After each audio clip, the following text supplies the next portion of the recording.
Hello, welcome back to Black Bear Medicine Bag. And today we will be pulling out Apache land threatened by mining company from Australia. My co-host, who's been on hiatus for a little while, who's studying law, he will examine the law part of some of this. And first up, we'll talk about the Inde, the Apache people.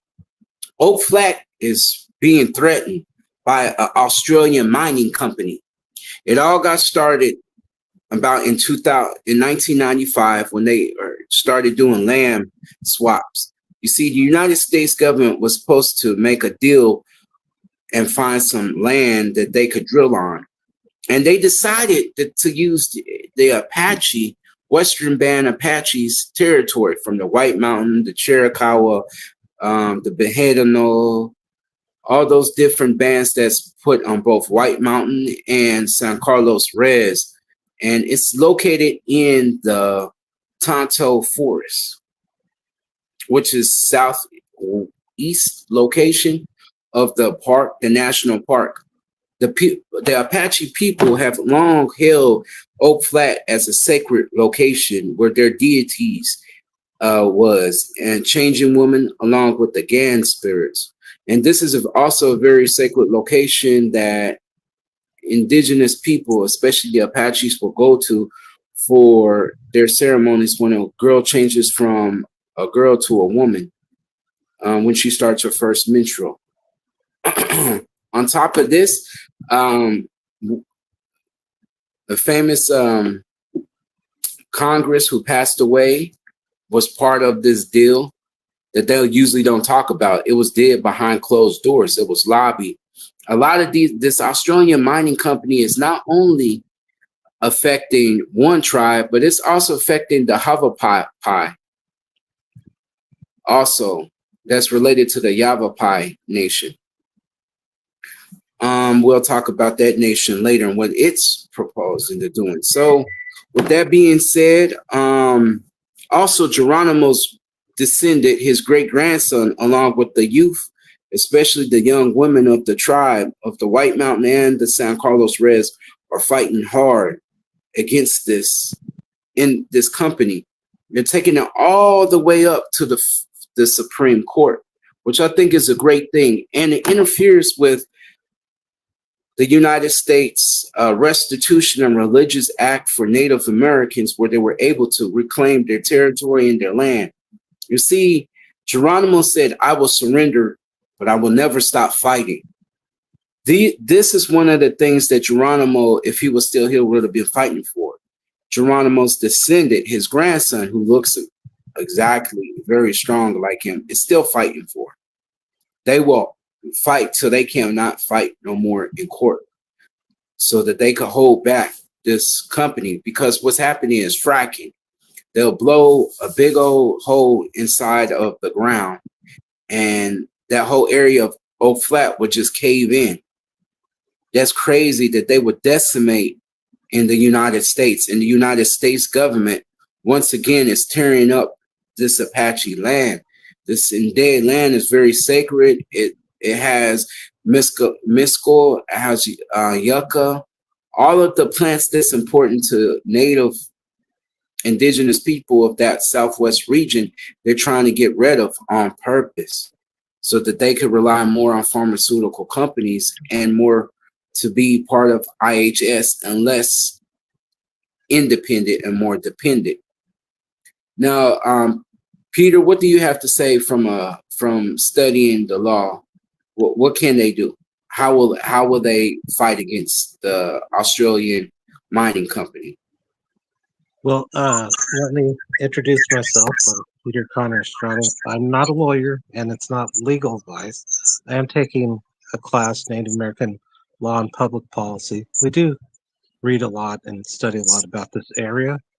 As far as where to start, because you covered a lot of stuff, it would have to determine first. I'm not sure which part of it is part of the San Carlos Apache Reservation. If it's reservation and legally approved as Indian country, then Well, Yeah, it should be. it's off the reservation, right? So what it is federal land in trust. So it's part of a park, right? Yeah, so federal trust lands should be protected by the federal government. That's under the treaties and the treaty agreements. I'm not sure if the Apaches have any treaties with the U.S. government, but oftentimes when they talk about the treaties, it's the tribes that were back east. I'm not sure. So they would have to look at some different things. If it's trust land, though, I don't have the paperwork in front of me, but the government does have obligation to protect the trust lands and to do what's best and for the indigenous people, for the members of the tribe, the citizens of the tribe. Also, you're running into, like you mentioned, the American Freedom from Religion Act, and then the American Indian Religious Freedom Act, which is, I think, AFRA. And so that act is supposed to protect also the religious sites. If you study into this area, there's a lot of different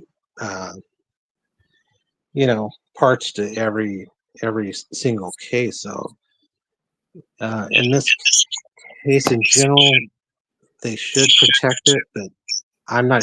They're taking it to the Supreme Court right now. So the members of the San Carlos Apache tribe are taking it to the Supreme Court. I know they stopped on the way, going through areas of other tribes, like in New Mexico, to share with them what's going on with the Apache there, and places where other religious sites have been disturbed or had problems in the past with this type of disturbance.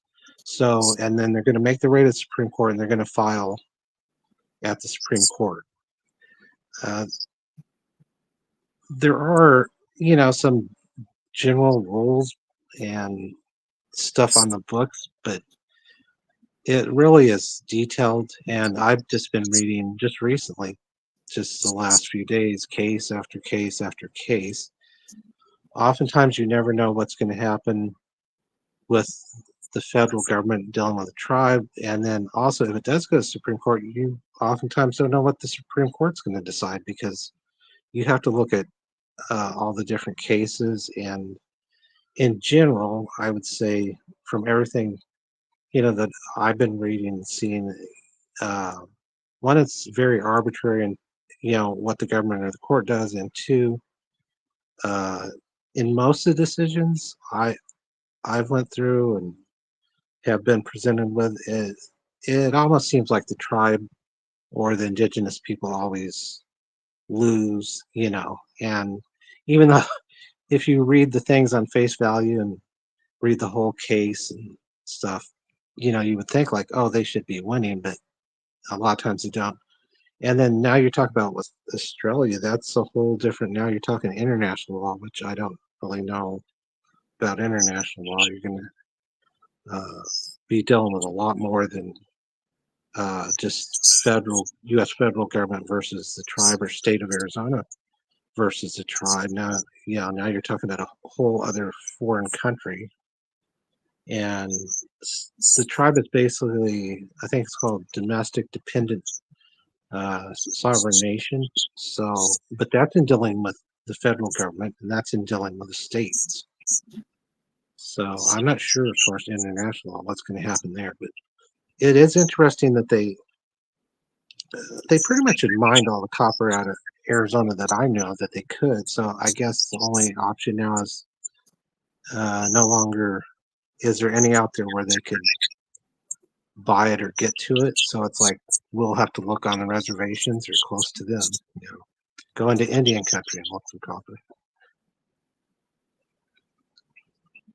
I got you. Like one of the things that I did see about part of it was that with them being a federally domestic dependence, is that they have so much sovereignty, but they still have to deal with the federal government. and things like that. Well, I would say this. So the company is based in Australia, but it's no other than dealing with them international law. I guess that's why the United States uses them as just a third party, if that makes sense to you. They use contractors. So the United States probably is trying to get this copper out, just like the lithium, and then they use a third party so they don't look like the bad guys.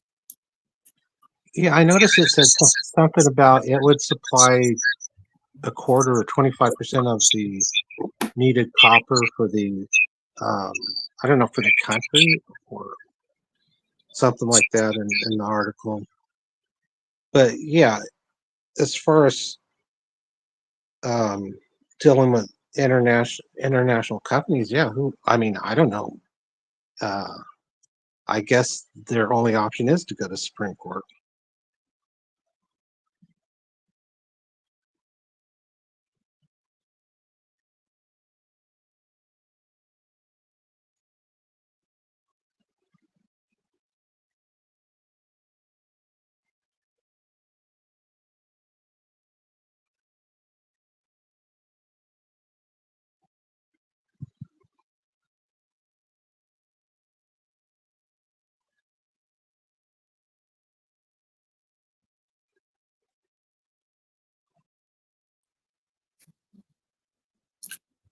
Okay. Sorry about that. I had to get some more of my information that I'm gonna have that I'm gonna post real quick up here so I can read it to you guys. Are you there, Peter? Yes, I'm still here.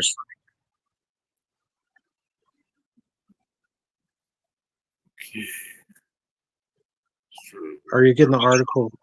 Yeah, I'm to the trying to prepare that article basically. Do you have it up where you can read it in? If I transfer over, I'll lose sound, and it's like That's what I'm thinking.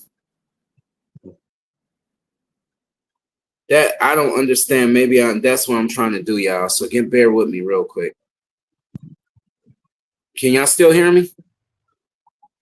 I can hear you. Yeah, I noticed the two things too. The other one, the lithium issues in Wickiup, Arizona, and like you said, is that Yavapai or Tribe, or did you say that's the same company?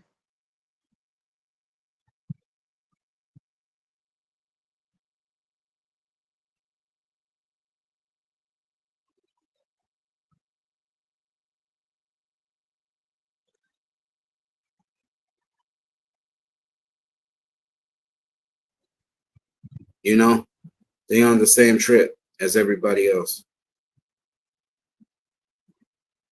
Yeah, are you saying that the same company on the lithium Or thing too? it's another Australian company, basically. Really? Wow.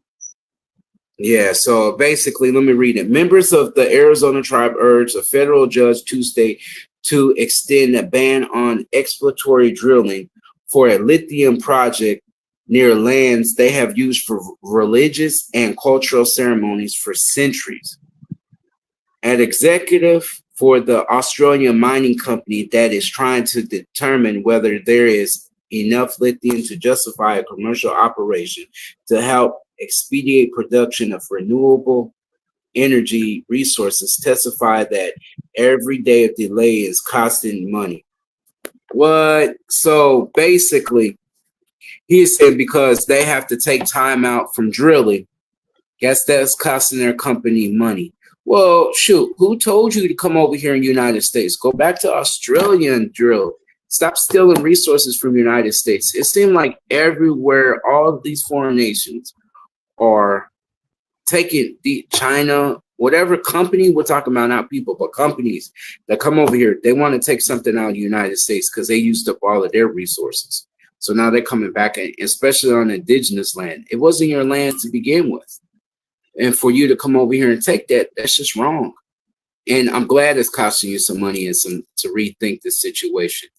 Maybe you won't destroy the land, because I saw how they said they were also using it for healing. Also, I guess they got some healing properties that spring that the Havapaa used to help them.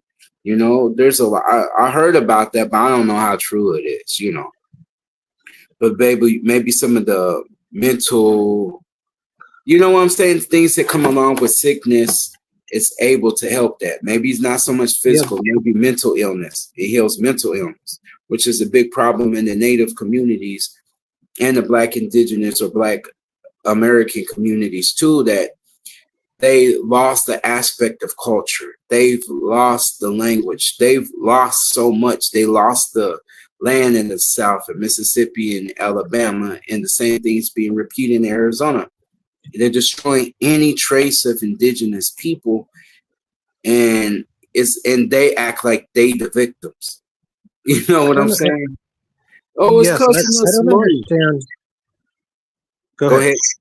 Oh, No, I don't. You first. Okay, like they said, I don't understand why it's costing us so much money. Hey, that's America. It costs money to play the game. To me, I feel like in the end, all of these companies because are going to win. I don't know, but I just feel like no matter what, maybe if a certain government likes indigenous people, they might care, or they might just hold it off till they get out of office. So it's almost like that. But it's almost like in this situation, maybe they should really do land back and buy that land. Like seriously, get money. But I know Apaches, they're not a per cap tribe like San Carlos and White Mountain don't have a casino on their res, if I'm not wrong. It's just some of the smaller ones do, but not those.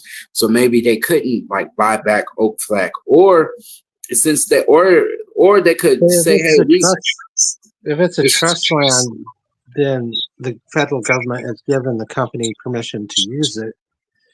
Oh, so basically, to hold it in trust for to benefit of the tribe or the indigenous people that it came from, or are associated with it. And then, like you're saying, the same with the lithium stuff too. It's like, so the federal government is giving permission to these companies to come in and do this. Yes, especially with Oak Flat. They did. It was the congressman. What's the one that died? That had brain cancer. That was the senator. It was running for president. Oh, John McCain. John McCain okayed it behind closed doors. This was one of his. Yeah, so that's this is an older, started a while back then, probably. Yeah, 1995. I think that's when this thing started. You know, and everybody knows this was Apache land that they never signed away. They never signed away in no type of treaty. So it's stolen land, in other words, and they always went there. According to all the Apache people, we've always been coming here. As soon as they were put on San Carlos, they would go there, I guess. Well, you know, they would probably get like rights. You know, when they had to ask the federal agent to leave, they probably got permission to leave when they were still, you know, on the res, where they had to have permission to get off the res. So they probably went up there for certain few days, about 4 days, probably do that ceremony and go back, and then certain hunting trips and all of that, you know, because people go ahead. I think on the like the federal level, though, if a company is to come in and do business on tribal trust lands, I'm pretty sure they have to go through the Secretary of the Interior. Oh, okay. Now, of course, you're going to want a contact guy. You're going to want a guy that can get you around Washington, D.C. So from what you're saying, sounds like they found one. Yeah, it was a land swap because there was some kind of deal that they didn't get them the land they wanted, so they had to find some land to compensate what they did. So John McCain did an executive order for security, basically. He did it like a military type of order and it got it through. Because even the Congress knew this was bad. That's why there's a congressman that's fighting against this, and he's supported. That's why it has to go before the Senate now for them to decide what they're going to do and rewrite this executive order that John McCain did. Isn't that crazy? People could be passed away in the grave, but their decisions affect people now.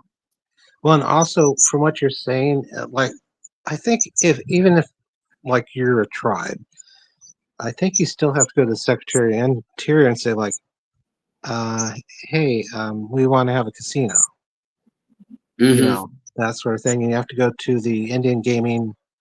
There's an Indian Gaming Commission, which is under the Secretary of the Interior. So you would Mm-hmm. think if somebody's going to come and say like, hey, we want to mine this reservation for copper, they'd have to follow the proper channels too, even if they are a foreign country. Mm-hmm. And so it's probably same in both cases. There's probably some type of lease agreement on the land that do you remember in South Dakota they did the Teapot Dome scandal where they Mm-mm. leased the land for the oil companies and they took all the oil out and they all got rich, and then one senator from South Dakota was in charge of it, a senator or congressman, and he got rich too, of course. And that was like what 1929 or something, or way back 20 around the 20s, I think. Sounds like the same type thing, where Congress is supposed to deal with the Indian tribes under the what is it, the Interstate Commerce Act, and there's part that allows them to deal with the tribes, but that's Congress as a whole dealing with the tribes and passing and making laws. You Mm-hmm. know, they're not supposed to be working as like salesmen or sales reps or Right, and leasing that's agents. exactly what they did. But see, they be lobbying though, so I guess some kind of way they lobbied it, and because it was the executive order for security, and that's how they pushed it through to lobby. It was a backdoor deal. It was a backdoor bad deal, but they got it done. And that's the funny thing. They just put it inside of a bill for to secure it. And now the Apache tribe like, hold up.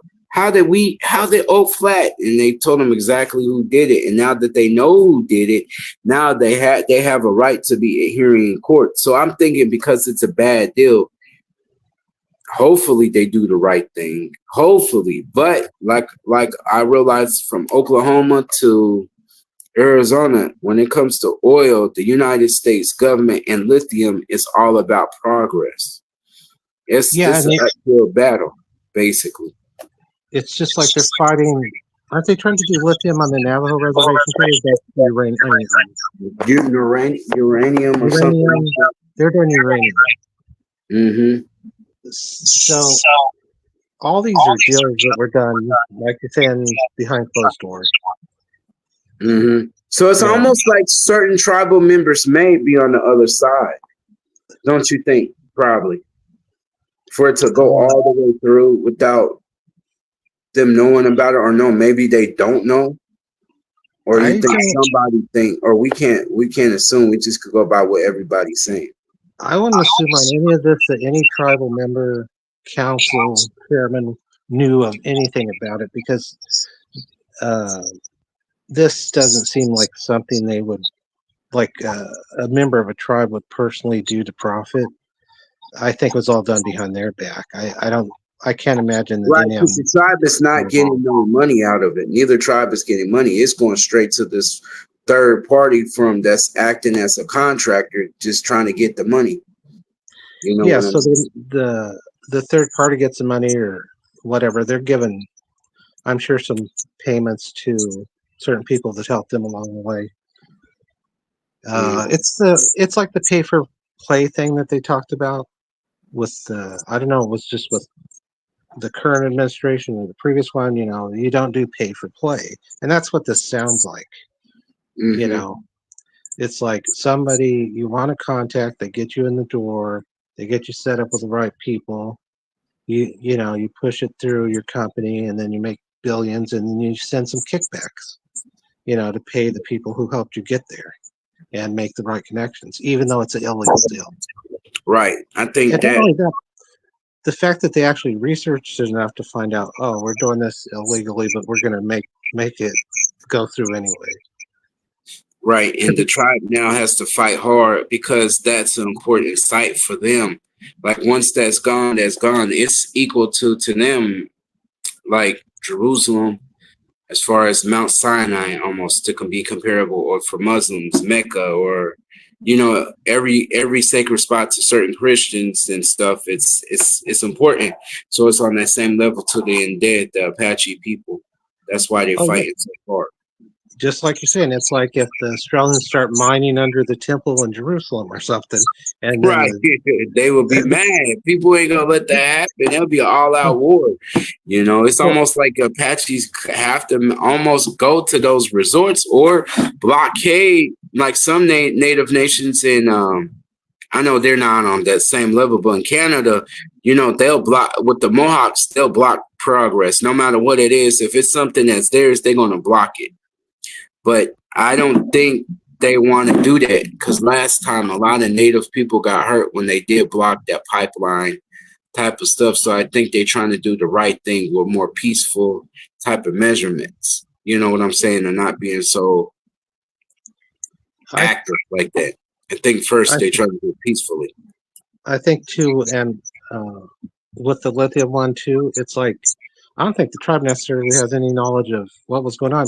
A lot of times, from people I've talked to in the tribes and other native people, they will be like, they heard nothing about it. The first they hear is like, suddenly there's a bunch of big trucks, digging up their backyard, kind of thing.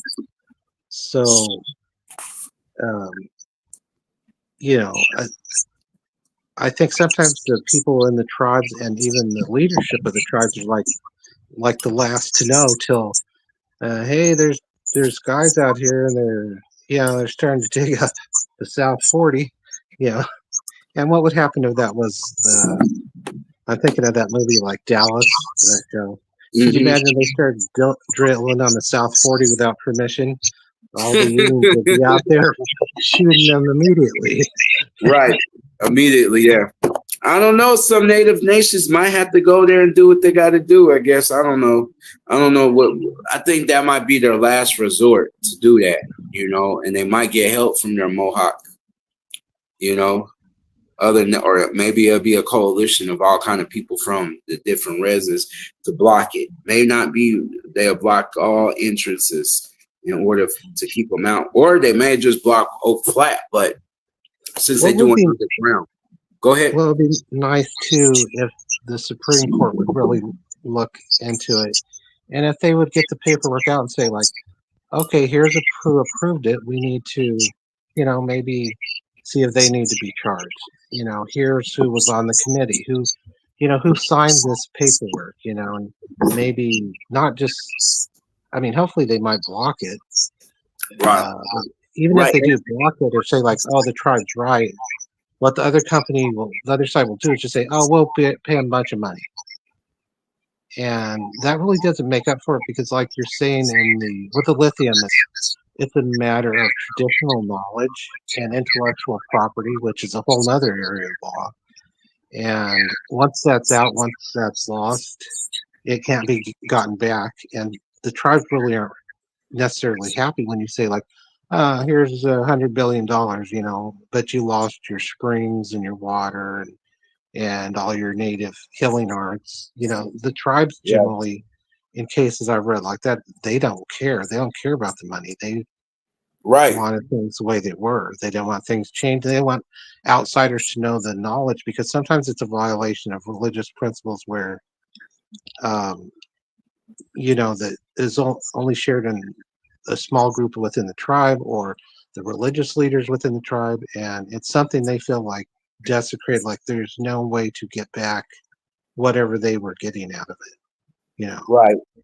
Right. And they So can't always even say like and speak that forth because it's sacred and they're not allowed to say it. Just like you had asked me some stuff about the Yaqui tribe before, and it's like I can't say because where I learned it, I was told like, no, you don't share it, with anyone who's not Yaqui. So, um, to I guess it's kind of like uh,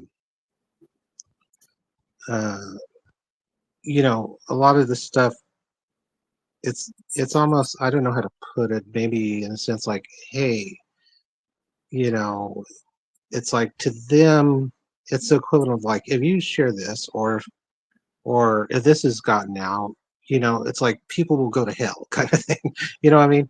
Not just Right. the ones who steal it or use it, but it's Yeah, kind of I like, do understand how tribes want to protect it because anything that you put out, somebody's going to try to take credit for it. They're going to try to make money off of it, and they don't use it in a good way. They use it in a bad way just to profit themselves. So I understand that. Just like with Dr. Savy, his information got out, and people are doing all kind of crazy stuff with it. It was going backwards. It's almost like the people who are around with that knowledge, once they leave the planet Earth, wherever, they're gone. The knowledge is gone. So what little knowledge is there is not done the right way. So it's knocked off. I don't know. yeah, It's sad. Go there's the ahead. whole, well, what I was saying with traditional knowledge and intellectual property, there's all kinds of commissions worldwide uh, that work on that now and do patents and stuff. But like if they're doing the lithium by these waters you're talking about that are healing waters and they're destroying them anyway, it's like, it's like it doesn't matter how much money you give to the tribal members or the healers or the medicine men or whatever. It's like, I guess what I said wasn't exactly right, but it's like, I don't know, tearing a piece out of their heart. I guess would be a good way to put it. Right. It's like you It's can't go back to it. right. You can't go back to almost like your home. You can't go back to pray to your temple or something for Christians or Jews or Muslims. It's messed up. Your synagogue, your temple, your whole way is messed up. Your church is gone. You know what I'm Yeah. saying? And it's only in your heart now. It's not per se physically there. So, with that being said, that's what it's hard about. And their whole way of life is gone. It's almost like that's what the federal government wants to do. What little land, what little resource is left, they want to take it all. They don't want to leave no type of trace, even to the point where, because not only do they have medicine and ceremonies, but they also have ancient pictographs on those walls that I guess the Apache people say that are their ancestors. You know what I'm saying? Or go back Yeah. to the ancient ones before they got there, or some of those ancient people intermixed with them. Anyway, that's gone. So all of that history is gone on purpose that they're doing it. It's not by accident. No, it's by purpose. They want to erase everything. It seems like every year they're getting closer and closer erasing everything on Yeah, and purpose. that's it. It could have been a UNESCO site, could have been protected by the United Nations. And also, it's a violation of the United Nations Indigenous Rights, the UNDRIP, it's called UNDRIP. It lists the rights of indigenous people worldwide. It's, I think, 2007. I'm not sure that the United States has accepted UNDRIP totally, or if they have or not. Uh, I think they recognize it to some extent, but I'm not sure they accept it like other countries have. So once you accept UNDRIP, then it's like then you do UNESCO where you protect your sites. And then, like I said, there's all these other organizations too to protect your intellectual property and traditional healing stuff and traditional knowledge, not just the actual physical water, but the traditional knowledge of how to do the healing and all that stuff. And they can do patents. So these people are basically, sounds like both tribes just kind of woke up and it's like, what the heck's going on? It's like, so Right. they didn't maybe have time to study or to go to these other organizations or protect with patents and all that kind of stuff. But still, the fact that it's like, yeah, it's our reservation. Why are you digging up the back part over here? It's Right. we don't normally do that to non-native people or non-indigenous people. Usually, at least the government will go up front and say like, hey, we'll give you a bunch of money for your house, your land, your property, or whatever, and then you can say no, and then they'll say like, well, then we'll just take you to court. But in these cases, like they didn't even give them a chance. It's just like, Yeah, especially what I'm liking the fact that with the Apaches, they made it to federal court. But with the Havapais, it looks like they don't even get a chance to really fight in court. Like they pushed it even further. without the people even getting a chance. They need to probably do an emergency federal hearing too. Sounds like that's what they need to do. So the federal court here, did they give them an answer, or did they just like make a judgment or an answer or Well, publish I anything? guess, yeah, I guess I don't know. We gotta like research and kind of watching and see. All I saw was something from 2 years ago, so I haven't saw what they did and how old was this. You know, what I could do is call the Hava Pi to see what's the status with their spring. I could do that and get back to the show and to get back to you guys. Everybody, that's the best I could do. In the article, didn't say something they had went to the judge or something? It was an injunction, I think. Hold up. Oh, so did the judge give an injunction? I think, or no, they wanted to do an injunction basically to stop it temporarily so they could study the impact of what it would do, how it would affect the water and stuff like that. But it said every day that so maybe it was like every day that they stopped. So maybe it was a temporarily one that they put on there. Hold on, let me go back and see what it says. Yeah, and then it's kind of maybe a temp was put on there so they could see. Whoever's got the most money usually wins.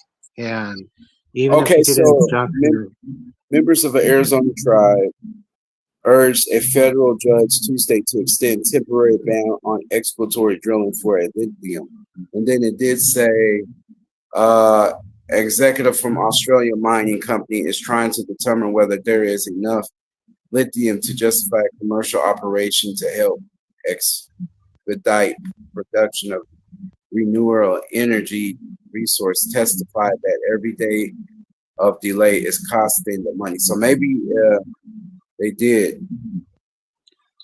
Well, it's costing the tribe something too. Right. Yeah. And the only thing they need the lithium for is electric cars, which basically in Arizona sun, they catch on fire by themselves. The electric buses catch on fire by themselves from the heat. Right. You know, so it's the pushing of the electric vehicle and lithium powered type stuff to say like, oh, we need this lithium so bad. And right. It's kind of like bad enough that we're going to go on trust lands and steal lithium. You know, it's like, and it's not just that, it's also they're making billions. Yeah. Mm-hmm. Now, the Biden administration with Kamala Harris coming, I have to say that she believes, our research, she believes heavily in clean energy and less power. That's what she wants, that every American to give up their car, their fossil fuel, and go to lithium so they can make money off that from fossil fuel to lithium. She wants everybody to have that type of car. So basically, even though she's acting like she's for Native people, ultimately this deal is ultimately not. It's almost like the new way, the last way of manifest destination mining. You know, the last wave of whatever native land. Oh, you got resources. Oh, we need it. The days of oil are over. If you ever watched that movie, Killing of Flower Moon, that was the old wave of oil, and all of that oil in Oklahoma, in East Oklahoma, is on the native, all of the native reses from the Cherokee all the way down to the Chickasaw. There's oil on all of them. So now those oil companies have to split profit with the tribe. Did you know that? I know the Chickasaw did. Yeah, Cherokees have oil on there. So the Choctaw, all of them have oil in that east of Oklahoma. So now they don't want to break it, but they're going to probably have to and pay back all that. Even when they do some profit sharing with them or revenue sharing, I doubt if it's really appropriate to what they should be getting. But like you said, it's kind of the manifest destiny of like, okay, we went from coast to coast. Now we're going to strip the land from coast to coast, and we don't care who owns it or who lives on it. But guess who owns the stuff with the valuable resources? Yeah. And Kamala Harris was on. She came out and said, "I believe in fracking." Yes, I do. So that means that people on native land will be affected buy that fracking. What, or especially like Oak Flat, or any other thing. Fracking is their new thing to destroy all of the land. Well, people got to realize this fracking is going to start on public, regular land like ours and go to native land. So what affects native people affects everybody, you know? So they're the last like fighters for everybody, really. And people are not just thinking, oh, it's just the res. No. What affects the res affects everybody when it comes to land and water. Yeah, because as part of the theory is too, more than a third of the tribal members have moved to cities, and they want to get them all in the city so that there is no reservation. Maybe they get like a couple miles just to have a casino or something, or a couple acres, and then send most of them into the city, and then the tribe disappears, and Right. then it's like, you guys lost your language, you lost your land, you lose your federal recognition, and we now own whatever you owned. So get out of the casino, and we're going to take it over. We'll run it to the federal government. That's exactly what happened. A lot of Black indigenous people were down south, and they left. They left a lot of their culture. They left a lot of their indigenous heritage down in Mississippi, Alabama, Georgia.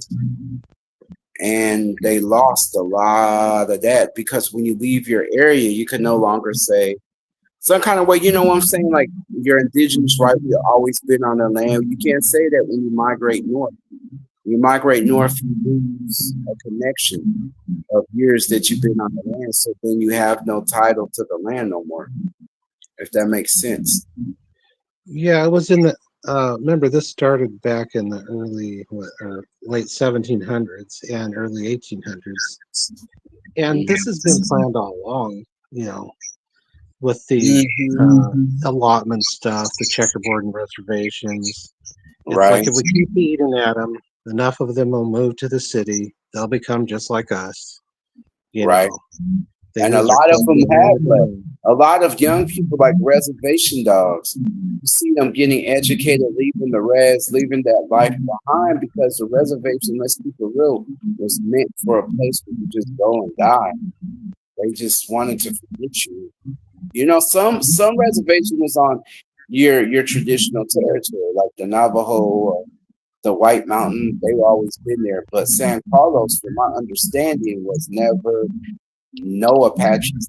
Really. That was just a place that Geronimo said Wilson threw rocks and rattlesnakes. And we didn't live here. All the Apaches went up in the mountains or went further somewhere else because that wasn't their original territory. So certain reservations wasn't even their territory. They just gave it to them, or like for Chiricahua, their stronghold was further down in the Dragon Mountains. For a lot of them tribes was either southeast of Arizona or northwest up in the area of Payson and the Montgomery. All that going towards Flagstaff, on both sides of Flagstaff. That's mostly like more hospitable land up in the mountains. Sedona, all of that going up that. What's that going north? What's that? I-17. Yeah, all the in between the mountains and those valleys, that was really Apache territory more than anything in Tonto National Park. That was Apache territory, not San Carlos. Well, the San Carlos, the people I've talked to, they don't normally say it, but from what I understand, San Carlos was originally Apache and Gila River mixed together. The ones that intermarried. I think that's kind of what was there. And I know, like I said before, when I researched it further, my great-grandfather was born on that reservation. He wasn't born in Florence or Adamsville, or he's born like Robertstown, which is still there, I think, but it's like technically on the reservation at the time he was born. And they did redistricting boundaries, the federal government, like twice. So it seemed to be more of an area where,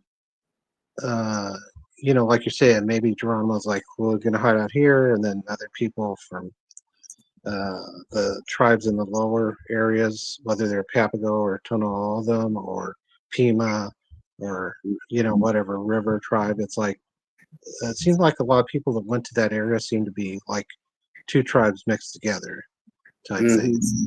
So that might have been part of it. And they also used to call them the Mojave Apaches.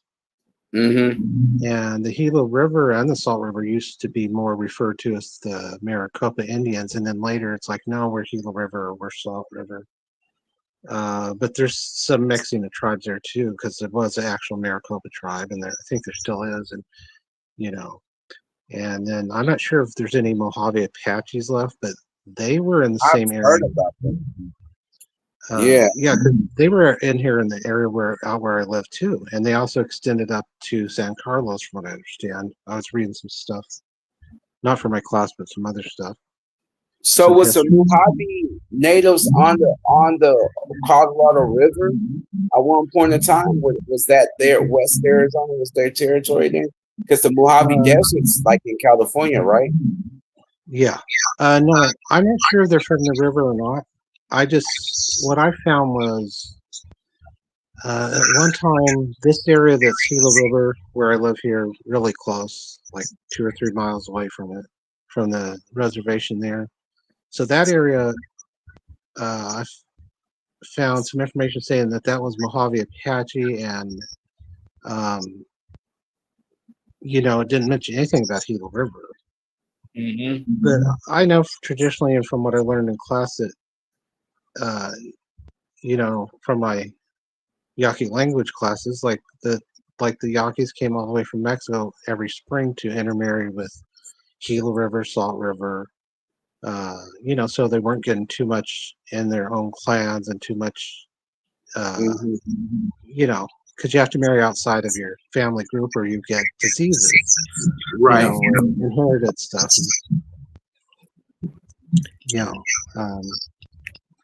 Different genetic problems or whatever. Right. They must have discovered that a long time ago that you didn't want to marry your sister or your brother alone. Maybe that's just common knowledge for people. Just to I know even Cherokee people, they would have 7 clans. In your mother's clan, say like your mom's Wolf clan, your dad was Wild Potato clan, right? You couldn't marry nobody from the Wolf clan. If your mom's Wolf, you couldn't marry nothing from your mom. So I'm like, I wouldn't want to marry no Wild Potato either, because that would be still my kinfolks. But it was almost like you related more to your mom's family in the Cherokee old way. In order, like they say this, and maybe this I heard applies to Apache too. Your mother's mother makes you a real Cherokee. And I did hear Apache said the same thing. Your mother's mother. So like your mother, your grandmother, and great grandmother have to be Apache or Cherokee to be real Apache or real Cherokee.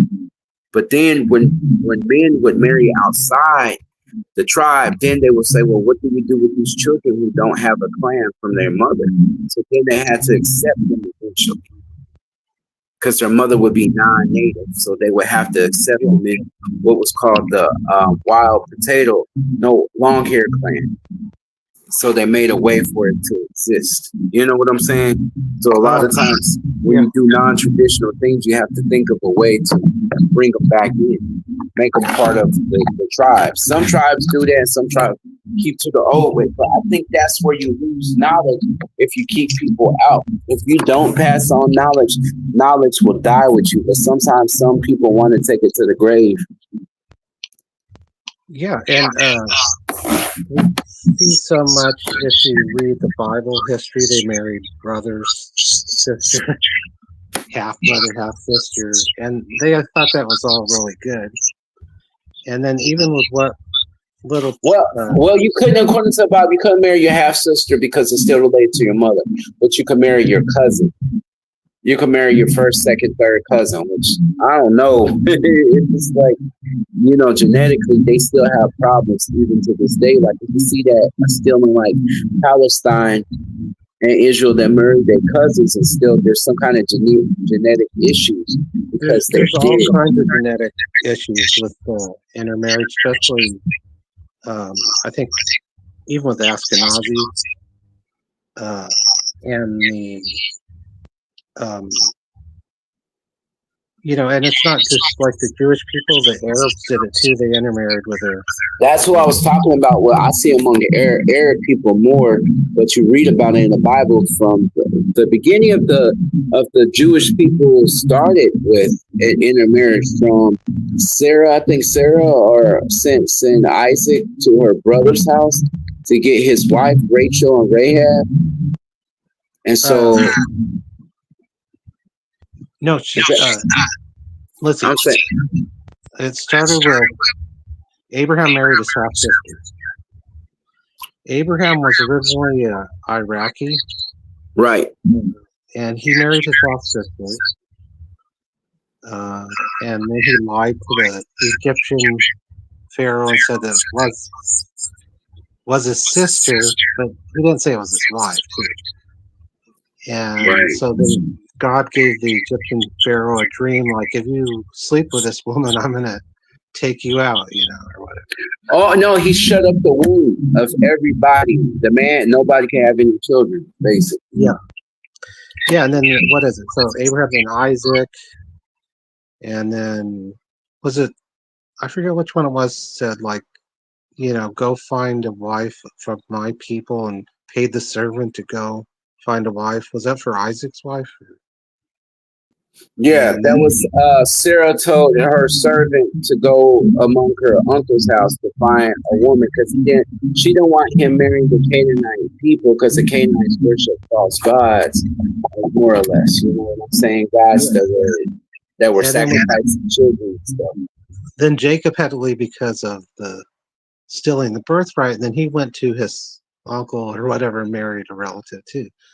But yeah, it's went on further than that. But and it's not just. I mean, it's all peoples in the South. There, I know, like my mom's family's from the South. They married a lot of their. They joke about Kentucky people, and maybe it could be true. Like they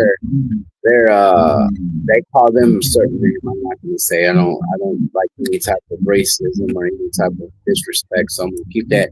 But they call them a certain name, like kissing cousins or something like that. That's what Kentucky is known for. This very close relationship. Well, that's what Elvis sang about. But no, but it is true. Like from what I've seen. And part of it is, and I've seen it in Mexico too, and in the Spanish stuff. It's to keep the money and the land and the family a lot of times. Oh, it's to keep them alive. I keep that land so that land don't die off. I got you. The same like the English royalty, the same as the Spanish that came over. It's like. A lot of it is like, it was financial too. And a lot of them were kind of like those, what do you call it? Like appointed marriages, like you're going to marry your second cousin because their dad has this and we got this. So it's in all groups, but it does cause genetic issues. And now on the mother of my child, they joke that they might be dating their cousins, so that's why a lot of the Mi'kmaq First Nation people, they're from Maine all the way up to Nova Scotia and back to Quebec. They go off the res and be American or somebody outside the res, so they don't have to deal with that situation. So there's a lot of people on the res. So I'm in the city. I was in the Campbellton in Burnsville, and it was like, oh, you must be from the res. I'm like, why? They was like, oh, that's where all English speaking people on the res. I'm like, what? Yeah, because a lot of people to the tribe to keep the tribe alive. Isn't that interesting? Is that how Native people have always been, right? Yeah, I'm kind of losing the sound. Some of it I didn't understand what you're saying. Yeah, basically, instead of marrying their cousin, they'd rather just get somebody different, from outside the res to keep the tribe alive in a certain type of way. Well, see, and that's what I was taught in the one class that the Yagi's way down there, in northern Sinaloa and southern Sonora, middle Sonora. That's why they came up here to intermarry with the Salt River, Pima, and the Gila River, and like to get far away and don't keep intermarrying with they used to intermarry with the Mayas that were there too, I remember. But then later, I guess they started very further away. Yeah. But it's like, yeah, who wants genetic illnesses? Right. So that's what I've learned that certain times, certain people rather just get somebody on the outside, bring them in to teach them all the ways that they can follow the tribe. So then, hey, you keep it moving forward. That person becomes part of the tribe. That's why I try to teach people who are on the outside of the indigenous world. Just because you're born on the outside doesn't mean you can't be adopted back in and learn your language and intermarry. And what's the difference? Except for you don't got benefits. Hey, go get a job. Or join different things you could join to get benefits. You don't per se have to get it from tribal membership. You can get it from the state. You can get it from the military. You can get it for working. You know what I'm saying? So, and you can make your own money as far as like finance and make your own business. There's different things you can do. Don't just rely on indigenous people. Be an asset instead of a liability. You know what I'm saying? Because people don't think, but on a business level, it's really what can you bring to the group, not what they could do for you, but what you can do for them. Yeah, and it's important on a personal level and also on the tribal level. The tribe needs to continue to make small business and other businesses because we never know, like, when the resources are going to run out or someone's going to take them.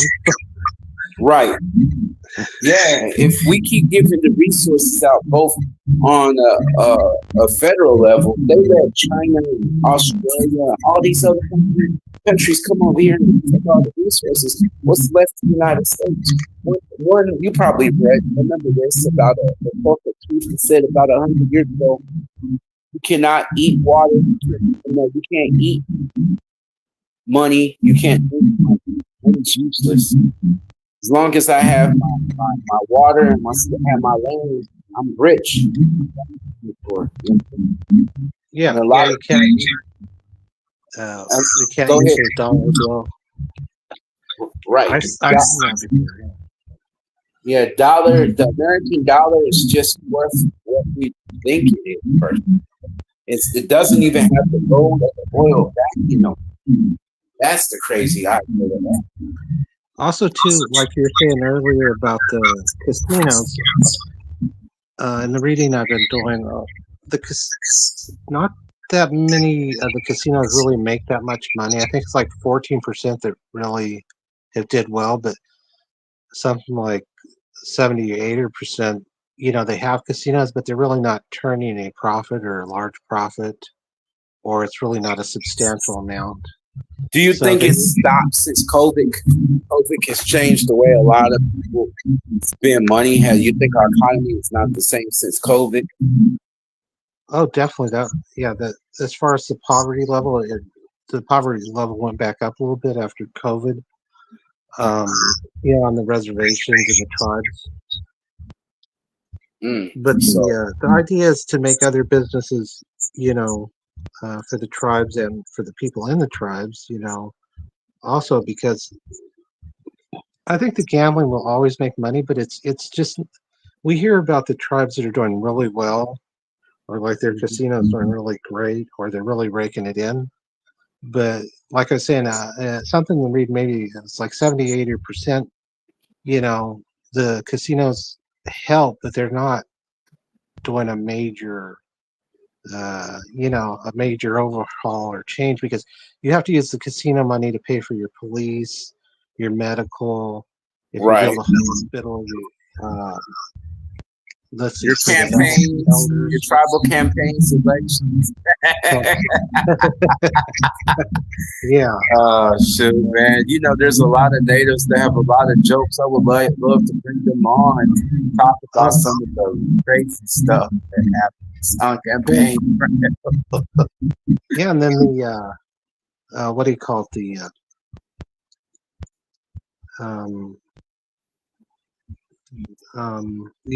were talking about earlier in the politics. The tribes often hire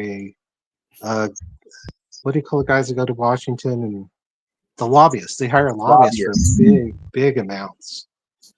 But see, And, a lot of native tribes, I don't know, every tribe with the lobbyists is different, because I know with the Cherokee Nation, they actually have a real representative.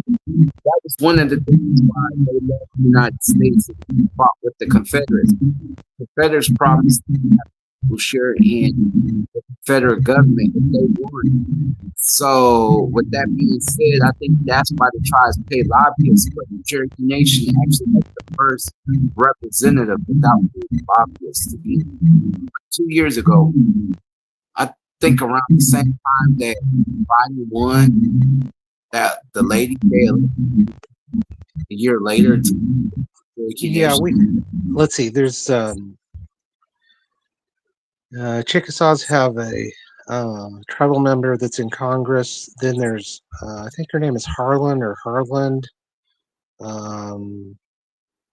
I forget what her status is exactly. And then there's the assistant governor, lieutenant governor, that's gonna, I assume, replace Mr. Waltz, or is that his name, Waltz? Yeah, that's with Harris. And no, but the tribes, in the readings and stuff, the tribes do hire lobbyists. A lot of tribes can't afford a lobbyist. They have to join together and get one, or join with tribes that can actually afford it. And it's the same with the gaming stuff. A lot of the tribes help each other, in a lot of these areas, and they try. And like you were talking to about the Navajo and the election up there. I know we've discussed that a little bit, but also there for the Navajo, one of the articles I think I sent you was they're developing where they can vote, like they can listen to the voting card being read to them in Navajo. Of course, it's going to be not the best Navajo, and it's not going to be perfect, but so that they can get more people voting. And then they're having their own issues with the tribal chairman or whatever. But crazy. But then it's also like I noticed too a lot of stuff with Navajo. I see they get a lot of stuff going, a lot of stuff done. I see the Arizona governor seems to support them a lot, but they have the largest land base in the whole country. Yeah, they the largest tribe now. They didn't grow during COVID. They didn't make more Navajo. Cherokee was the #1 nation. Now the Navajo suppressed, even with the COVID, they still surpassed. Isn't that crazy? Yeah, and they have it's like they have the largest. Don't they have the largest reservation in the U.S.? So yes, I know. Kind of would make sense. Whenever I send you articles and they're positive, it's usually something to do with the Navajo. Right. When they're negative stuff, like somebody's still on digging in our backyard, it's usually smaller groups, Right. And I don't know that much about the two groups we were talking about tonight, but it's like, yeah, if you're a smaller group, even if you do have a casino, or even if you did get a casino, it takes 5 years even to get a small business off the ground. How long is it going to take before you can afford your police, your medical, your fire, right, your government structure, your justice courts, all the stuff that the federal government allowed the tribes to start doing, because that was around, I think, kind of started with Nixon in 1971, then 1975, and all the self-determination. I've read through a lot of it lately, and I don't see it as like it was just like, oh, let's let them be self-determined, let's let them take care of themselves, let's let them have a constitution or code. That's a good thing, but they were already having that. It's almost like the little government of the United States was for the past 200 years. Forget, hey, you learned this from the Haudenosaunee and other niggas top of the Haudenosaunee that are not mentioned, that we don't have in the history book. So we have is that Franklin Roosevelt said among them, and even the feminist movement, Margaret Sanger learned from the Haudenosaunee, just the Iroquois, Seneca, the Onondaga. I met a nice Onondaga. Boy, those people are tall. Have you ever seen the Onondaga? They're like 6'7", very tall native, and they work on steel. They're known for skyscraper building, a lot of the New York skyscraper. Yeah, I But thought the Mohawks were part of that too. The yeah, Sky the Six. Mohawks, the Onondaga, the Seminole, and it's like they have no fear dying. Makes them fearless up there. Yeah, the that's what my grandfather told me about that. The one who, yeah, my mom's dad, who said we're part Mohawk, and he told me about them building skyscrapers and stuff like that. But yeah, those were always that side of the family. The ones who are mixed with natives, we got them on that side like 7'1", 6'7", and even on my dad's side with some of the ones that were mixed with. I know some of the ones that seem to have more native or the taller ones, like 6'5" and stuff. But Yeah, I those are some of the tallest native people ever came oh, across. Very humble, nice people. So I would hate to go. but I Maybe read, that's why the Mohawk gets stuff done in Canada. People see how tall they are, like we ain't fighting them, or they're like they coming in with guns, so they do fight them. Like, have you heard of the issue of Kanawagi? How they, yeah, this is like in the 1990s when the RCMP tried to take over and they fought back in Canada. Have you heard about that? no. Yeah, I'm gonna have to send you a video about that. You know, a lot of the Mi'kmaq who I live among, they're they deal with them. You know, they visit that reservation. Yeah, So and I read that in the when I was reading history of the Southwest stuff and about some of the Spanish explorers going to California and all that stuff, and even the ones before the Presidios, the ones that were taking ships up to California. But when they came across the people in Yuma, Arizona, they call them Yuma now. They're originally Chechen. They're still there. Um, the Spaniards wrote in their journals like the men are like 7 feet tall and their skin is whoa, like golden bronze and they're pure muscle. right. Uh, and the Spaniard guys generally in these journals too, and in the Presidio records, it'll be like, they're 5 foot tall. And I thought like, oh, the height came from Europe. It's like, no, it's the other way around, you know. And Oh, so a lot. The Spaniards were the short people, and the natives were the tall people. the See, Spaniards, I always blame being short from the indigenous side. Oh, I'm short because I'm Mexican indigenous on my mom's side of, that's why I'm short. It's the that's what Spaniards. I always thought too. Yeah, I always thought like, oh, I'm shorter because, you know, because indigenous. And then it's like, no, after reading a lot of stuff, it's like, and even, What? the first time I Maybe went, there was a variation. Depends on which tribe it came from. Because like Central Mexico, the Mayans and the Aztecs were smaller. Some of them. Well, it just depends on your family. Let's just say not to blame the tribe. yeah, because the Spaniards, when I read records of the Presidios in California and Arizona, Mm-hmm. and even down into Sonora, Mexico, they'll have these real the descriptions of the soldiers, like, he's 5'1" and has a beard, and it's like has blue eyes and black hair. And you Right. have to remember too, when the Spaniards came, there were waves of different immigration. There was the waves, the Italian wave, there was the French wave. Right. There was actually a wave of people from Croatia. Then there was the wave of the Basque. My family, from what I can understand, came during the Basque wave. So we're probably, I know I'm part Basque, but Mm-hmm.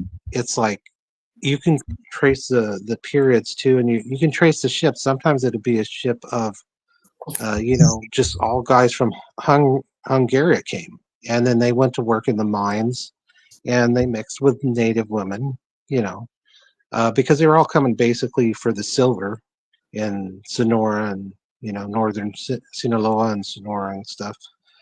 And that was like after they had the big fight in 1736 or whatever, and then they reopened it like 1760s or something. That was the Bosque wave, but all those ships I was looking through trying to do family history, it's like wait, this whole ship is all Croatian, and those guys came and they went to find their silver and whatever, and they mixed with native women. So it's like there's Greeks. There were ships that were whole Greeks. Like I said, Hungarian. So everybody thinks, oh, Mexican's just Spanish and native Native. indigenous Mexico, and it's like, no, it's like that's why you have Nueva Italia and New France over there, New Italy. It's like Mexico is uh, very diverse. yeah, there's all kinds of Europeans. It's like, they always assume like, you should be speaking Spanish. It's like I met people on the beach in Quino Bay in Mexico, and it's like they're like, no, they spoke English and Spanish, but they all spoke German because their family came from Germany. It's like they've been there like 300 years. So it's like, but they mixed, and it's like, no, we still speak German too. Yeah, and it's like they're like the first guy that came was a German on a ship, and he came to work in the mines or whatever. Sometimes they actually came as soldiers or mercenaries. Yeah, they don't talk about that. Especially the Germans. Germans were the big mercenaries that needed. If you needed somebody to do something, use the Germans. Because then the United States and the British, they used German soldiers. I think it was the British that used the American Revolutionary War. Oh yeah, And then, the American Revolution. And then the natives fought on both sides. That's why another reason why a lot of New York State belongs to U.S. instead of Mohawk and Seneca, because they were divided. You go to Canada, a lot of them. Oh yeah, originally they basically they decide. I think a lot of them decide like I'd rather be with the French than the English. Is a lot of it, I think. So they fought in the French Indian Wars. What was it? England against the French and the Indians. Right, and then a lot of them remain loyal. Like some Mohawks, I think, were more on the British side. Remember that movie, that 1980 movie of Benjamin Brandt? He was trained by the English. He became a very high rank the English to the English versus his friend was want to be part of that, to remain. Yeah, I think I did see that movie way back then. Yeah, like they show, and then his friend died, so he decided to move to Canada and start over. I think that's called the Six Nations that decided to leave New York and go over there. And some, but not they went over there also later on. So it's crazy how the American Revolutionary War affected a lot of Native nations, even the Cherokees, the Africans. July 4th, the villages were being burned because they sided with the British, I think, not Americans. So yeah, a lot of Native nations who fought on the British side, they suffered. So July 4th to Native nations in between the Cherokees and the Iroquois, it's a bad day. Their villages were being burned. And remember too, they had the Spanish fort in Virginia, like in 1500 something. There was a Spanish fort, and some of those Indians would have Spanish names, and it's like when the English talk to them, it's like, that one guy. I forgot about the Spanish that came in the southeast, and they drove them out. A lot of tribes drove the Spanish, like the Soto. By the time they got to Chickasaw territory, they had to fight their way out because they were not having it.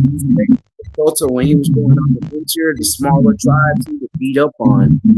So by the time they got to the Chickasaws and Choctaws, they were ready. They fought them off. Yeah, even though when they talked about that Sir Walter Raleigh like bought Virginia or whatever. When he bought Virginia, there were Spaniards there, and they were already mixed with the Indians, and like I said, some of them already had Spanish names. And what was the one guy? Was it Elsinore or something? Chief Elsinore or something like that. Started with an E, and it's like, so by the time the British came in 1609, and by the time they got to mixing, they're talking with him and his tribe. It's like, it's like, I think he's the one guy. He said like, oh well, this is like our Spanish section of the tribe. Could you imagine the English trying to come over and teach you something like, yo hablo español, hablas español? And they were like, what? That just imagine that because the Spanish did like lay so much of groundwork that the British didn't have to, as far as colonization, basically just giving them over. Like, hey, we got better swords, we got better guns. Look at our guns compared to the Spanish. I think a lot of people are won over either by a horse or a gun or a sword or all three. A lot of it too, I think, had to do with since the Spanish and French were always fighting back in Europe and the English. So it's like I don't think the Spanish could keep up financially with sending enough soldiers and stuff. So, like you said, they got chased out. Yeah, they got killed off, chased out, or married in. That and spreading across. Think about it. The majority of the Spanish that North America, South, after they got the gold out, they went on over to the Philippines and Southeast Asia. They were over there. Their concentration was more Newland. They even took some native people. You probably know about this in the Philippines. Tlaxcala people, the people that fought against the Aztecs, those warriors went with the Spaniards to the Philippines. Yeah, I know that. I haven't heard of that, but I had heard of when I did research on the fort here in Arizona, the Presidio at Tubac. I guess El Presidio San Ignacio del Tubac. I originally was looking to see if the guy that helped build it was, if I'm descended from him, but some of the people that came after they got it built and started filling the ranks, they were Spanish soldiers that were transferred from India who had already mixed with people in India, and they brought their wives and kids and grandkids.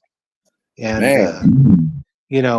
from the country of India. So they'd been over there doing the same thing in India that they're going to do here, Who owned the South, the one that's on the Pirates of the Caribbean? What company? What team? It's an English owned one or Spanish owned, or look, maybe the Spanish took the English took over after the Spanish did the conquest. I'm not sure. Some of the islands are English. Okay, I'm trying to think of that. It's a company that you would know. You would the Dutch trading company, the one that No, it's not a Dutch trading company. It's either English or Spanish, probably English company. It's a team company. Just keep thinking, like, we'll think about it. But anyway, that company was very powerful at one time, with a lot of power. And I think it was the British who had that strong company. It was all over the world, especially in Southeast Asia, India, Africa, United States, but mostly India and Africa and Southeast Asia. Oh God, I can't think of that. I'm gonna have to look it up because it's been on my nerve. And I think I don't remember the name, but it's just like how the Spanish had Puerto Rico, and then what was it? Teddy Roosevelt thought, hey, they're looking kind of weak down there, and they're not having the Spanish support. Maybe it's time to attack. And they did the Spanish American took Puerto Rico. It's like the U.S. government at that point is doing the same thing that like they did it all along. People like to ignore it and be like, no, this is our land. Speak English. So. Right. You still hear that, and I'd be wanting to tell so many certain type of Americans that like English, speak indigenous language like Cherokee. No, but sometimes when they talk to Christopher Columbus, and I know he was horrible because I've read the stuff. That was too worse. The British, the Americans, Dutch trading company, which really funded it all. It's like they did the same thing. And like you're saying, it's like, did they were the English ones who burned the tribes' places on 4th of July, or was it the tribes burned the people who were on the 4th of July? It was the Americans who burned the native allies of the British. We're thinking about, because those two wars happened within 20 years, one after another. It was the Americans who burned the Iroquois, who were allies of the British, and the Cherokees who were allies of the British. Hands down. basically. It was crazy time. Crazy time. Yeah, and it's kind of, well, what is it, Jamestown? It's like the Indians finally came out and helped them, and then they lived, and then it's like a couple years later, it's like, hey, thanks for helping us through the rough spot. You guys come over for Thanksgiving, and then they killed them. After the partying or whatever. I think it was 2 or 3 days they partied, and then they killed them at the end. They killed all the natives. Oh, you know what it's called? It's called the East Indian Company. It's English and later British stock, joint stock, founded in 1600 and dissolved in 1874. It was formed to trade the Indian Ocean region, and then it said into India, later East Asia. I think they did. Yeah, it's called the East Indian Company. That's the one that I was talking about. That seemed like that they were very powerful around the world. Well, And I think go ahead. that's when England started taking over everything Spain owned, because I think Spain had gotten really weakened. That's what it was. Because this East Indian Company was like very strong going around, and it had a total of 260,000 soldiers, twice the size of the British Army. So I'm like, whoa! Could you imagine dealing with that? Yeah, I noticed too, like you're saying about the Philippines too, on one of my Ancestry.com things, the matches. I matched a person who lives in the Philippines. I contacted them. It's like they've been in the Philippines, for as long as they know. And Right. So I'm assuming that someone probably in my family was a Spanish soldier or boss soldier or whatever that was stationed in the Philippines for a while. Right. And had to came be to Mexico. And yeah, because I told this particular woman, I'm like, how, did you like go there for school, or how'd you get there? She's like, no, we've been here like 200 years or whatever. It's like, okay, but we're actually close DNA match. I'm like, like what, so first and third cousin? I think it was third, fourth, and it's like, so you're not, so in other words, maybe a guy came here from Spain or whatever, and maybe his brother went to the Philippines or whatever, because it's like, it's a pretty close type thing. And I was just really surprised, because I thought, oh, it's just some cousin that maybe went over there for some reason, or went to college there. Or sometimes I'll have cousins on my mom's side, and I'll contact them. I'm like, what are you doing in England, or whatever? And it's like, oh, I'm a Mormon missionary. But that's from my mom's side. Got you. So that would make sense. Like I do see a lot of people on my mom's side who are Mexican. Then I see we all share that southeastern part of Arizona. And I'm like, whoa, that crazy Mexico, southern Arizona. Whoa. Oh yeah, Douglas. What is it? Like that area, there's I have some that are from Douglas or Bisbee. Mm-hmm. And they came up like Ancestry DNA. And what's that other place down there? Safford. Right. Graham County, I think. I think Douglas and Bisbee are more like, it's probably somebody who's working in the mines, because remember, a lot of them went to Douglas and Bisbee, and then they actually killed a lot of the Mexican ones that were miners or something.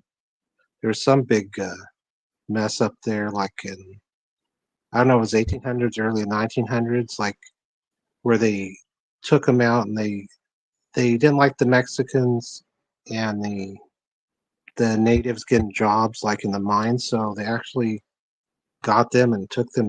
I think they actually took them on train cars, and actually killed them. Whoa! I found the story once. I'll have to look it up again, but then some of them survived, because it's like, there's like, I see pictures from some of them, and it's like, and they have the same last name and first name, or last name, first name of one of my siblings, and it's like, they're living in Bisbee, and it's like, some of them have sent pictures like, oh yeah, my great grandfather worked in the mines, and that must be how we're related, because they're DNA match. And I've had Right. a woman from Texas who contacted me, and she's like, "Yeah, my family's from Berkeley, worked in the mines." I got you. Yeah. I guess the mining business at one time. Do you have any rancheros? Like that's the name for Mexican rancheros or vaqueros. Um, Any of them? well, if you go straight back on Like my a ranch? the ones that came from the Basque Country, then they came from Galatia. Is how they, I guess, where they got the boat or whatever. Yeah, they worked. What was it? The Sark mine in Sonora and the Trincheras by Altar Sonora. Uh, one of them worked in Motipori in the mines. But he was a soldier, and he got sent to Tubac. Mm-hmm. But he was born and raised in that town. It's I don't know if it exists still. It was just a little mining town. Oh, So okay. it, from what I found, but then I'm not sure the lines are exactly correct, or the lines that I have correctly are basically the boat, and then coming to somehow they got from Guaymas to about Altar, Trincheras, San Rafael, Altil. That's all in the same area. It's by Pitiquito, Caborca, Santa Ana. They all got around that area. They were all usually baptized at Magdalena, so they were pretty close to the border. But Mm-hmm. the guy I have records of coming. It says that he came to work in the silver mine there, and he came. He brought his wife, his kids, all his kids and their wives and their kids, and then one of the grandkids had a kid, and then that kid married a native, and then that comes down to me. It's like, so that's how we got our Yaqui blood. Yeah, but yeah, the first guy that came when he died or when he was killed by the Pima, it said his will. I looked it up. He has a will, but I didn't really get a copy of it. It said it's in England. The will is in the books of the London Mining Company. So I don't know if he was hooked up with them before he left Spain or if he hooked up with them after he got to Mexico, which, of course, I know it's no of us. Mm-hmm. I would love to trace back my family's last name Delgado to Spain or Mexico. How much indigenous, how much was Portuguese? Now also, the Portuguese and Spaniards kind of ran the slave trade in between the African people. So it's like I wonder, like, is it really Portuguese or is it more Spaniard? I mean, DNA-wise, it's a Spaniard, but Portugal and Spain are only divided by what a border is it a mountain or a river? Those two countries. Yeah, all be Spain, and then they decide the mountains. They fought in the mountains or something to figure out the border. But yeah, I think I'm the same as you. I think I have Portuguese DNA, Basque DNA, Spanish DNA. Got you. Basque. That's separate. That's one of the oldest indigenous languages of Spain. It's the Basque. It goes back to before the Romans, right? The Romans actually recognized that. Yeah, they don't have. It's a totally separate language, and I've been there, right? See, they Yeah. don't teach that in school. Like there's Basque, there's the other one that from Madrid that they speak a separate language that's separate from Spanish. I'm trying to think of what Catalan. Yeah, Catalan is separate from Spanish. Catalan has a lot of people mixed in, like Greek, Croatian, like that, because they have the ships used to come up there right on the where they're located. They're bigger cities, and the what do you call them? The guys on the boat, the pirates, or whatever. I can't think of the word. But the guys that worked on the boats and did distributing goods, basically, they mixed, and sometimes they just mixed, and sometimes they married, sometimes they stayed. So Mhm. Catalani, it is kind of different because they have a lot of, you know, the Italians, everybody would, even probably all the way from like Palestine, Israel, they probably sent ships from there, like, we're selling this and you guys sell us that. And, Oh yeah, like Palestine. You always used to hear about people from Israel and Palestine going over there to Tarshish, to even Jonah. I even think the Apostle Paul, they were heading towards that. So yeah, they've been trading. That's one of his ministry things, man. To the yeah, he was going to the nation, save people. they the Mediterranean people, they traded all the top of Africa. Right. So you don't know who's who. Because I did see recently, I got 1% Ashkenazi Jew. I'm like, whoa, that must come from Spain. Yeah, I've got that too. I only And got like 1%. I It's got like, the ones Lord. with African, you know. But it has to do with the trade routes because the sailors, they weren't normally married guys that were faithful. It's like we know what Right. happens. Right. Yeah. If you're a sailor, you just all over the world, making families all over the world as you go. And that's what they say too, like in America, like on the coastal area of California, there were a lot of people that they acknowledged that came. Finally, they acknowledged that came from Southeast Asia. I didn't think of that name. It's Melanesian. You know what I mean? Like the like peoples, the Samoans and all of them people. Yeah, They finally acknowledged that the Polynesian. There's a lot of Polynesian DNA that was made. When they thought that they were African people, they actually Melanesian Polynesians. Yeah. Polynesians. Now I do say this, like now the Wampanoag people, since they've been there for time immemorial, I'm sure there were ships that sailed from Africa back and forth. Anywhere there's coast, I believe that people from either side of the world probably had to travel back and forth, because if you ever saw the Wampanoag people, you would think, oh, they're just black. I'm like, okay, so that just proves the point that people was going back and forth before Columbus. Because Columbus, go ahead. The Africans came all the way over to the Yucatan Peninsula all the time in Mexico. It's like people traveled the world before Columbus. It's just they didn't stay. People that, hey, we came over here, we're gonna mess with some ladies, we're gonna go and jump back and go back home. They were more interested in going back home than staying. I think that was the thing. They wanted to have a little money to go home.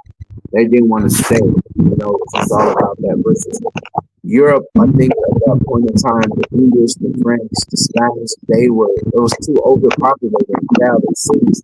So they needed some new way to set up a new life. I think that was the difference. And a lot of it, I think, was trade. I know sometimes exploration, but a lot of it was trading goods. Right, a lot of trading. Well, I'm not going to stay long for something hours. Let's jump off of here and we can meet again. Anytime you have anything important like this, let me know, as you always will. I appreciate you. Okay. We'll get together maybe next week. Okay, just keep me abreast, and I'll do the same. Oh yeah, you know what? I'll let you know what the Hoggle Pie talk about. I'm gonna call him. Let's just need to figure that out. If I can. Who would you recommend I talk to? Somebody that deals with the public when I'm contacting them? With Hoggle Pie? Yeah, the Hoggle Pie back in school. Just let them know that I work in school. I don't know. Look it up and I'll try and send something. I'm not really sure. Like Hoggle Pie, have a soup pie. I wonder if they have a social media or a person that deal with, certain tribes have social media people or media people that talk for the represent. So maybe I can find a publicist. Google it. Yeah, definitely. That's why this was about what's the status right currently, right? Let's get back to you in the show, and then we're going to go back and discuss it part two after a contact. And then I guess I just watch for the Apaches. Maybe I'll get it, see what's going to happen. I think they're Washington. Maybe both of them are in Washington.